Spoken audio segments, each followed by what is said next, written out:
Good morning India. Fast 15 में आपका स्वागत है। चलिए देख लेते हैं फटाफट फास्ट 15। बंगाल की सीएम ममता बनर्जी ने पीएम नरेंद्र मोदी को पत्र लिखकर एक देश एक विचार लागू करने का आरोप लगाते हुए कहा है कि केंद्र सरकार के शिक्षा मंत्रालय ने online, virtual international conference, seminar, training आदि को लेकर कई तरह के प्रतिबंध लगा दिए हैं।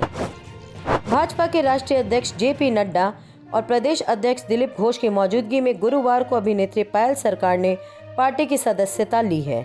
प्रदेश अध्यक्ष ने उन्हें भाजपा का झंडा थमाया। बंगाल दौरे पर आए भारतीय जनता पार्टी के राष्ट्रीय अध्यक्ष जेपी नड्डा हेस्टिंग्स के बाद नेहाटी पहुंचे। उन्होंने नेहाटी में बंकिम भवन का दौरा किया, जहां जेपी नड्डा ने वंदे मातरम के रचयिता बंकिम चटर्जी को श्रद्धांजलि दी। पश्चिम बंगाल में सरकार गठन के लिए व्यापक प्रचार प्रसार में जुटी भारतीय जनता पार्टी के राष्ट्रीय अध्यक्ष जेपी नड्डा ने गुरुवार को सूबे के चौमुखी विकास के आश्वासन के साथ लक्ष्य सोनार बांग्ला अभियान की शुरुआत कर दी है। कोकिन कांड में गिरफ्तार बीजेपी के दो नेताओं पामेला गोस्वामी और राकेश सिंह को आमने सामने बैठाकर कोलकाता पुलिस ने पूछताछ की। पूछताछ के बाद गुरुवार को एक बार फिर पामेला को अलीपुर कोर्ट में पेश किया गया, जहां पामेला ने राकेश सिंह पर गंदी नीयत रखने का गंभीर आरोप लगाया है। वो लोग तदंत कर रहे हैं और मैं उन लोगों का तदंत में पूरा सहयोगिता है मेरा। और राकेश सिंह मेरे को फंसाया है, ये ड्रग इम्प्लांट वो करवाया है। वो बहुत दिन से मेरे ऊपर फिजिकली असॉल्ट कर रहा था, मेरे को थ्रेट दे रहा था। और मैं चाहती हूँ कि पुलिस के ऊपर मैंने छोड़ दिया सब कुछ किसी করেছে। আমি জানতাম আমার এভিডেন্স আছে, আমার ফোনে সমস্ত রেকর্ডিং আছে। আমাকে ফিজিক্যাল হ্যারাসমেন্ট করেছে, আমাকে অ্যাসল্ট করেছে। বিভিন্ন স্টার আমার উপর ইন্টারেস্ট ছিল, সে আমাকে অন্য চোখে দেখা শুরু করেছিল। ওই দিন গাড়িতে রাকেশ সিংয়ের লোক আমার গাড়িতে ওই ড্রাগ ইমপ্লান্ট করেছে, প্ল্যান করেছে। विधानसभा चुनाव से पहले व्यापक जनसंपर्क के लिए चल रही भारतीय जनता पार्टी की परिवर्तन यात्रा को राजधानी कोलकाता से सटे उत्तर 24 परगना में अनुमति रद्द करने का आरोप जिला प्रशासन पर लगा है। इसकी जानकारी खुद भाजपा सांसद अर्जुन सिंह ने दी है। मुर्शिदाबाद में भी रोका गया था और यहाँ भी रोका गया है और पुलिस की जाति के खिलाफ हम हाईकोर्ट जा रहे हैं। 2 बजे मेंशन करेंगे और निश्चित रूप से पूर्ण विश्वास है हमें कि हमें न्याय मिलेगा और इस न्याय के सामने रखते हुए हम काम करेंगे। कैसे रोका, ये तो लॉ एंड ऑर्डर का सिचुएशन दिखा कर रोका है, लेकिन ये पुलिस की ममता बनर्जी के निर्देश से ये सब काम हो रहा है। ममता बनर्जी का निर्देश पश्चिम बंगाल में ये तालिबानी फतवा है और इस तालिबानी फतवा को हम आने वाले दिन में रोकेंगे। केरल के कोझिकोड रेलवे स्टेशन पर यात्री ट्रेन से भी विस्फोटक का बड़ा जाखिरा बरामद किया गया है। 100 से ज्यादा जिलेटिन की छड़ें और 350 डिटोनेटर जब्त किए हैं। इस मामले में एक महिला यात्री को गिरफ्तार किया गया है, जो कि तमिलनाडु की बताई जा रही है। महिला की सीट के नीचे से विस्फोटक बरामद किया गया है। उद्योगपति मुकेश अंबानी के घर एंटलिया के बाहर जिलेटिन से भरी कार बरामद होने के बाद से हड़कंप मच गया है। पूरा शहर छावनी में तब्दील कर दिया गया है। मुंबई पुलिस जगह जगह नाकेबंदी लगाकर चेकिंग अभियान चला रही है।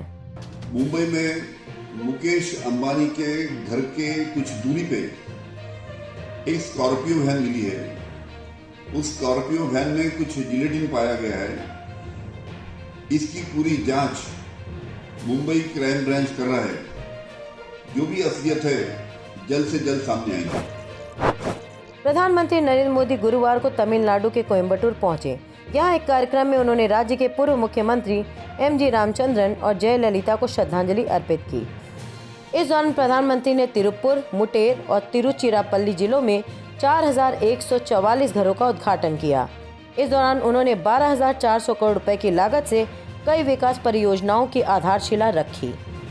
In the same way, it has been our honor to work for the small farmers of India.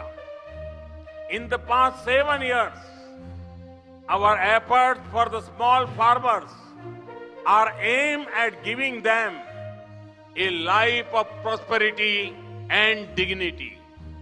From Kisan credit cards to soil health cards, from e-NAM to an effective crop insurance scheme. केंद्रीय मंत्री रविशंकर प्रसाद ने social media और OTT platform पर content को लेकर नई guidelines जारी कर दी है। नए नियमों के मुताबिक अब सोशल मीडिया कंपनी को किसी ट्वीट या मैसेज के ओरिएंटर के बारे में जानकारी देनी होगी। जहां फिल्मों के लिए सेंसर बोर्ड है, वहां OTT प्लेटफॉर्म पर कंटेंट दर्शकों की उम्र के हिसाब से रेगुलेट करना होगा। नेटफ्लिक्स, अमेजन जैसे OTT प्लेटफॉर्म, फेसबुक, ट्विटर जैसे सोशल मीडिया प्लेटफॉर्म के लिए अब भारत सरकार ने गाइडलाइंस जारी कर दी है। केंद्रीय मंत्री रविशंकर प्रसाद, प्रकाश जावड़ेकर ने प्रेस कॉन्फ्रेंस में इसकी जानकारी दी। नई गाइडलाइंस के मुताबिक सोशल मीडिया प्लेटफॉर्म के किसी भी आपत्तिजनक कंटेंट की शिकायत होने पर उसे हटाना होगा। साथ ही डिजिटल मीडिया को इलेक्ट्रॉनिक मीडिया की तरह ही सेल्फ रेगुलेशन करना होगा। YouTube users are 44.8 crores. Facebook users are 41 crore. Instagram users are 21 crore. And Twitter users are 1.75 crores. This is a good number. We are very happy about it. Indian users are using these platforms and they are also making good business case. Welcome.